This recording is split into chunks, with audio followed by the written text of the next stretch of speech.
ሱቅና ቤት በቀላል ዋጋ በመሃል ከተማ ለኢንቨስትመንትና ለኑሮ እንቅስቃሴ አመቺ ሆኖ ከቴምር ሪል ስቴት በልክ ቀርቧል። በመሃል ፒያሳ የነበሩንን ሁለት ግዙፍ የንግድ ሞሎች እያጨረሰን ሶስተኛውን እያገባደድን ነው። ከግራውንድ እስከ አምስተኛ በሆነው ግዙፍ ሞላችን ላይ ከ900 ሺህ ብር ቅድመ ክፍያ ጠቅላላ ዋጋው ከ3.9 ሚሊዮን ብር ጀምሮ እስከ 10% ድረስ በሚደርስ ቅናሽ የሱቅ ባለቤት ይሁኑ።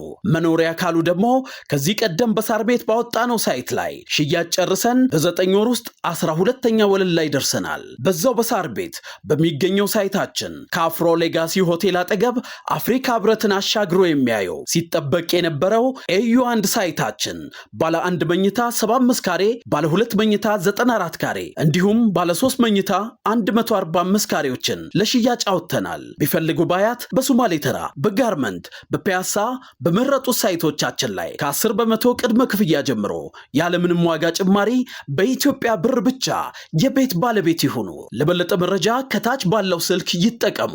ቴምር ሪል ስቴት። ጤና ይስጥልን አድማጮች፣ ይህ አዋዜ ልዩ ላልሰማችሁ ነው። ከመረጃዎቹ ጋር አብርሃም መኳንንት ነኝ። በኢራን ህዝባዊ አመጽ መቀዝቀሱ ተሰማ። እሁድ ዕለት በነጋዴዎች የተጀመረው አመጽ የዩኒቨርሲቲ ተማሪዎችም ተቀላቅለውታል ተብሏል። በተመሳሳይ መረጃ ኢራን እስራኤልና አሜሪካ ጥቃት የሚሰነዝሩብኝ ከሆነ የከፋ ምላሽ እሰጣለሁ ስትል አስጠንቅቃለች። ቻይና ታይዋንን በመክበብ የጦር ልምምድ በማድረግ ላይ ትገኛለች ተባለ። ቤጂንግ የ2025 የፍትህ ሚሽን ነው ስትል የጠራችውን የጦር ልምምድ በታይዋን ዙሪያ እያደረገች ነው። ሞስኮ ከፑቲን የግድያ ሙከራ በኋላ ለዩክሬን ጥቃት አጸፋ ለመስጠት አስባለች ተባለ። ሁሉንም ጉዳዮች በዝርዝር እናስደምጣችኋለን። አብራችሁን ቆዩ።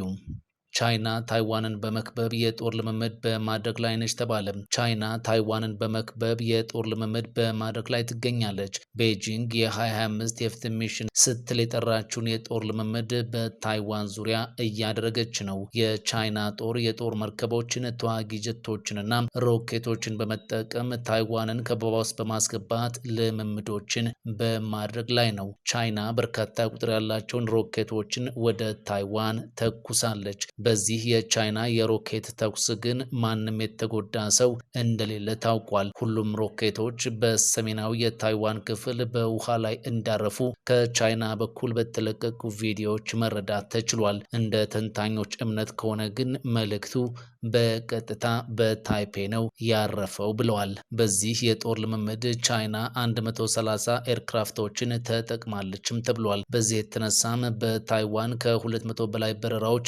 እንዲስተጓጎሉ እንዳደረገም ታውቋል። የቻይና ጦር ታይዋንን ለመውረር በሚል የተለያዩ ልምምዶችን እያደረገ ይገኛልም ተብሏል። ቻይና እንዲህ አይነቱን የጦር ልምምድ በማድረግ ለተቀረው ዓለም ቤጂንግ ታይፔን በየትኛውም ሰዓት ልትውጣት እንደምትችል መልእክት ለማስተላለፍ እየጣረች ነው የሚሉ ዘገባዎችም በመውጣት ላይ ናቸው። የታይዋኑ ፕሬዝዳንት ላይቺንግ ቻይና ኃላፊነት እንዳለባት ሀያል ሀገር እየሆነች አይደለም፣ እናም ታይፔ ሉዓላዊነቷን ታስጠብቃለች ሲሉ ተናግሯል።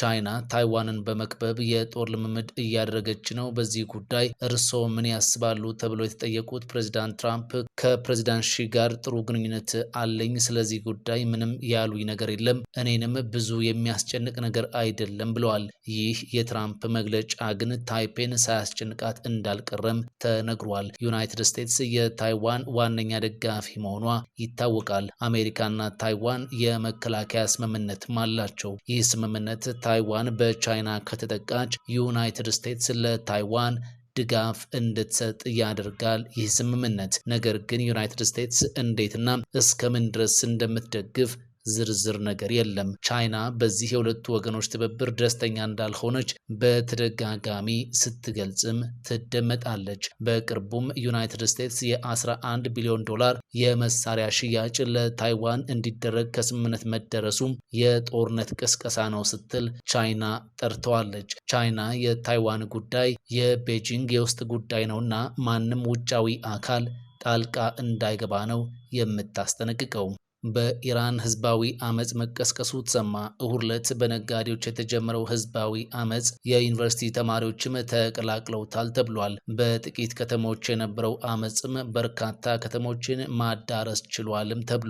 ይሄው ህዝባዊ አመጽ ከ2022ቱ የማሳ አሚኒ ግድያን ተከትሎ ተቀስቅሶ ከነበረው ከፍተኛ አመጽ ወዲህ ትልቁ እንደሆነም ተነግሯል። ነጋዴዎች በቴህራን አደባባዮች ለተቃውሞ መውጣታቸው ነው የተዘገበው። ነጋዴዎቹ ተቃውሟቸውን ለማሰማት በአደባባይ የወጡት የሀገሪቱ የገንዘብ አቅም በከፍተኛ ሁኔታ በመዳከሙ እንደሆነ ተዘግቧል። አንድ የአሜሪካን ዶላር 1.42 ሚሊዮን የኢራን ሪያል መድረሱም ተሰምቷል። ይህንን ተከትሎም የምግብ ዋጋ በከፍተኛ ሁኔታ ንሯል መባሉ ተነግሯል። ባለፈው ዓመት አንዱ የአሜሪካን ዶላር በ820 ሺህ ሪያል ይመነዘርም ነበር ተብሏል። በዚህ ወቅት መሰረታዊ የሚባሉ የፍጆታ ዕቃዎችን ለመግዛት የማይቻሉ ወደ መሆን መጥቷልም ተብሏል። መንግስት ችግሩ መኖሩን እውቅና ሰጥቶ ተገቢ ምላሽ ለመስጠት እንደሚሰራም ቃል ገብቷል። በሁሉም የሀገሪቱ ክፍል ታፍኖ የነበረው ተቃውሞ አሁን ወደ አደባባይ እየወጣ እንደሆነም ተነግሯል። የአሁኑ የኢራናውያኑ ተቃውሞ የፖለቲካ ጥያቄ ሳይሆን የመኖር አለመኖር ጥያቄ እንደሆነም ተዘግቧል። በታህሳስ ወር 42.2 ከመቶ ኢንፍሌሽን እንደተመዘገበም ተነግሯል። የምግብ ዋጋ በ72 በመቶ የጨመረ ሲሆን የመድኃኒት ዋጋ ደግሞ በ50 በመቶ እንደጨመረ ታውቋል። የአያቶላህ አሊ ኮሜኒ መንግስት በዚህ ሁሉ ውጥረት ውስጥ ሆኖም በከፍተኛ ደረጃ የሚሳኤል ጦር መሳሪያዎችን በመታጠቅ ላይ ይገኛል። ፕሬዚዳንት ትራምፕ ኢራን ስጋት መሆኗን ካላቆመች ዳግም ጥቃት እንደሚጠብቃት ከጠቅላይ ሚኒስትር ቤንያሚን ኔታንያሁ ጋር ሰሞኑን በነበራቸው ንግግር አሰምተዋል። ይህንን አስተያየት ተከትሎም ኢራን እስራኤልና አሜሪካ ጥቃት የሚሰነዝሩብኝ ከሆነም የከፋ ምላሽ እሰጣለሁ ስትል በበኩሏ አስጠንቅቃለች። ትራምፕ ቴህራን ዳግም ወደ አቶሚክ ቦምብ ግንባታው ከገባች ያለ ርህራሄ በፍጥነት እናወድመዋለን በማለትም አስጠንቅቋል። ኢራን ለድርድር በፍጹም አላቀርበውም በምትለው የሚሳኤል ጉዳይም ትራምፕ ቴህራንን አስጠንቅቋል። ኢራን በ2025 ከእስራኤልና ከአሜሪካ ጋር ወደ ጦርነት የገባችበት በከፍተኛ የውሃ እጥረት የተቀጣችበት እንዲሁም ሌሎች ውስጣዊ ችግሮችንም ያሳለፈችበት ዓመትም ነበር። ፕሬዚዳንት መሱድ ፔዜሽኪያን ከባድ የተባለውን የውሃ እጥረት ተከትሎም ሰዎች ቴህራንን ለቀው ወደ ሌሎች ከተሞች እንዲሄዱ በይፋ እስከ መናገርም ደርሰው እንደነበር ይታወሳል።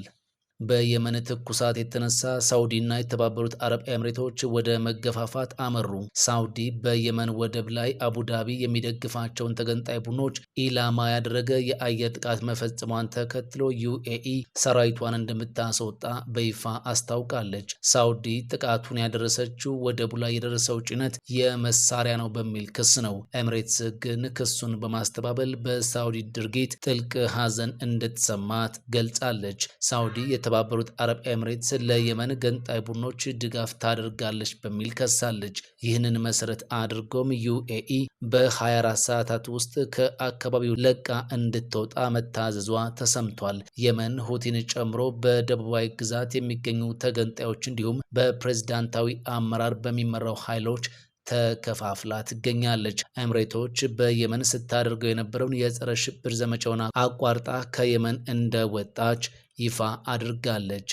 ሞስኮ ከፑቲን የግድያ ሙከራ በኋላ ለዩክሬን ጥቃት አጸፋ ለመስጠት አስባለች ተባለ። ሁለቱም ሀገራት 4 ዓመት የሆነውን ጦርነት በሰላም ስምምነት እንዲቋጭ ለማድረግ ጥረት እየተደረገ ባለበት ሰዓት ሞስኮ በውጭ ጉዳይ ሚኒስትሯ በኩል ፑቲን ኢላማ ተደርጓል የሚል ክስ ያሰማችው። ሰርጌይ ላቭሮቭ ዩክሬን ሰኞ ዕለት 91 ድሮኖችን ወደ ፕሬዝዳንት ፑቲን መኖሪያ ቤት ተኩሳለችም ብለዋል። እነዚህ ድሮኖች በሰሜናዊ የሀገሪቱ ክፍል በፕሬዝዳንት ፑቲን መኖሪያ ቤት ላይ ጥቃት ለማድረስ ሙከራ ስለማድረጋቸውም ተናግረዋል። አሁን ለዚህ የዩክሬን የጥቃት ሙከራ ነው ሞስኮ ኪቭን ለማጥቃት አቅዳለች የተባለው። በሩሲያ በኩል እንዲህ ቢባልም ዩክሬን የተባለውን ጥቃት እንዳላደረሰች ይፋ አድርጋለች። ፕሬዝዳንት ዘለንስኪና ሌሎች የዩክሬን ከፍተኛ ባለስልጣናት ሞስኮ እንዲህ አይነቱን ክስ ያቀረበችው በዩክሬን ላይ ለማድረስ ላሰበችው ጥቃት ሰበብ ፍለጋ ነው ብለዋል። ጥቃቱ ተፈጽሞበታል በተባለው ዕለት ፕሬዝዳንት ትራምፕና ዘለንስኪ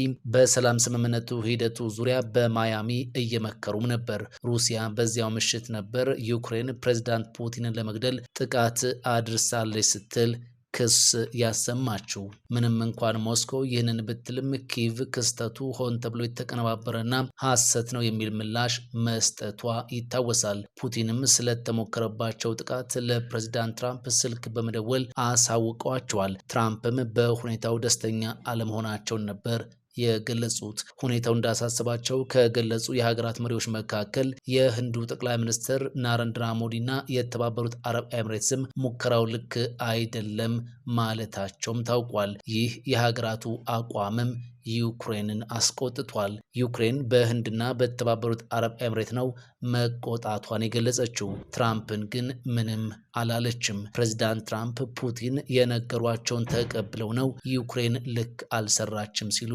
የተናገሩት።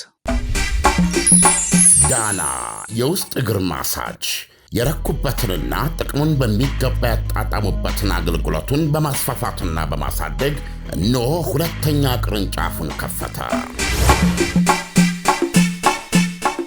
ዳና በአዲሱ ቅርንጫፋችን ሙሉ የማሳጅ ስቲም፣ የሳውናና የሙሩኮ አገልግሎት መስጠት ጀምረናል።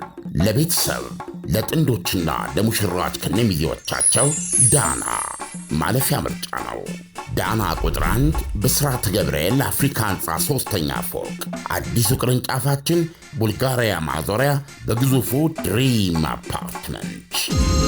ዳና ፈጣን ያልተሰሙ መረጃዎችንና ትኩስ የኪነ ጥበብ ዜናዎችን ለማግኘት የቁም ነገር ሚዲያ የዩቲዩብ ቻናልን በመቀላቀል ቤተሰብ የሆኑ ቻናላችንን ሰብስክራይብ ያድርጉ። በቲክቶክም አለን። ቁም ነገር ሚዲያ ኦፊሻል ብለው ይከተሉን። እናመሰግናለን። ቁም ነገር ሚዲያ፣ ለቁም ነገር እንሰራለን።